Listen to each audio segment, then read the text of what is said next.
So here's the packaging from Misty Fuse, and it comes in white and black, and when it comes out of the package it's going to be folded up just like a thin piece of fabric. It is just a very thin layer of glue, basically, lacy kind of texture to it. And here is what the black Misty Fuse looks like. You can see that there's some potential for some interesting textile art kind of textures. So when we're using Misty Fuse, we do need to protect our ironing surfaces.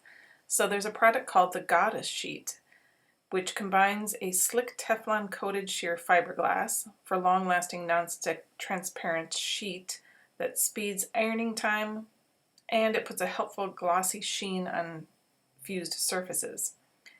It is inspired by goddesses of antiquity who knew a thing or two about curves.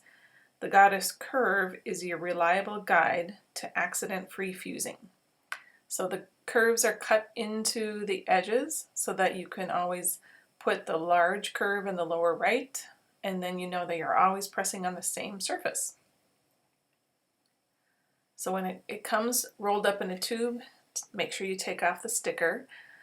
And when you're layering your Misty Fuse on top of the fabric, make sure the Goddess Sheet is on the first layer and the top layer. So we're sandwiching everything together between Goddess Sheets. That'll protect our iron. And give it a good, nice pressing with a hot iron. You can't melt Misty Fuse away, but you can iron it too little. So if it's not ironed enough, or if you're trying to peel it away before it has cooled, you're going to see little strings like that trying to pull away. So stop peeling, go back to your iron, give it another shot of heat. Make sure that that glue is melting into your fabric and creating a bond with the fabric. Permanent bond. So when you do peel it off, it should look like this. Come off fairly easily after it's cooled. And because we're using a Goddess pressing sheet, it is going to give that glossy sheen onto the surface, which is really helpful when, say, you're using a black Misty Fuse on a dark fabric. It should disappear into the fabric, but that slight shine to it will be your clue when you store it and you pull it out again. It should be obvious that it is already pre-fused, ready to go. Now sometimes there will be a little bit of fusible that hangs over the edges. That is why we're using the Goddess Sheets to protect our ironing board.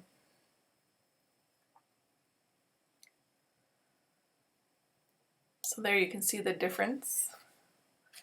The fusible and not fusible, not fused on the Cherrywood fabric. And I put it on a strip set in this particular instance. So now I need to know, how do I cut out my shape? So one method is to use freezer paper, because you can draw on the dull side of it, and you can place those freezer paper templates on the front side of your fabric. In this case I have a strip set, and I'm not quite sure how I'm going to position things, so I can turn all of those freezer paper templates, get them just how I want them, and then simply press them down to the front side. I've got fusible on the back side, so now I can cut right on my drawn lines through the freezer paper, and that gives you a nice crisp edge. And since you've already put fusible, Misty Fuse on the back, you know that the fusible is going to go all the way to the edge, keeping your strings all nice and crisp. There won't be any strings hanging off the edges because they're held together with Misty Fuse. And the nice thing about freezer paper is you can use it over and over.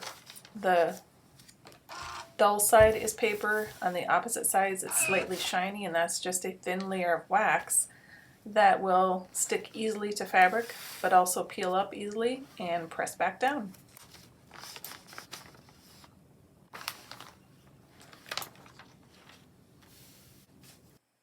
So another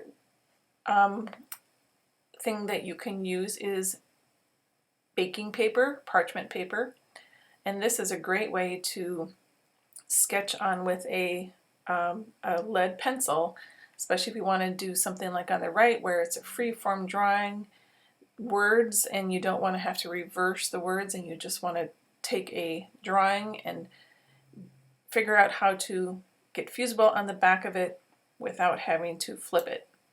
So you layer your goddess sheet, your parchment paper drawing, put the layer of Misty Fuse on top of the lead drawing, then your fabric, and when you peel off the fabric, the lead actually transfers onto the Misty Fuse. So you can see exactly how you drew it. You can even see some words on the right there that transferred. And now you have a line to cut out your shape on. Now this works with different colored lead, so if you have dark fabric, you can use a white lead pencil.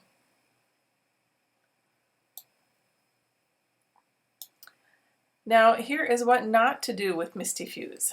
Here I am trying to just get the fusible onto a piece of parchment paper so that I can place it onto my fabric.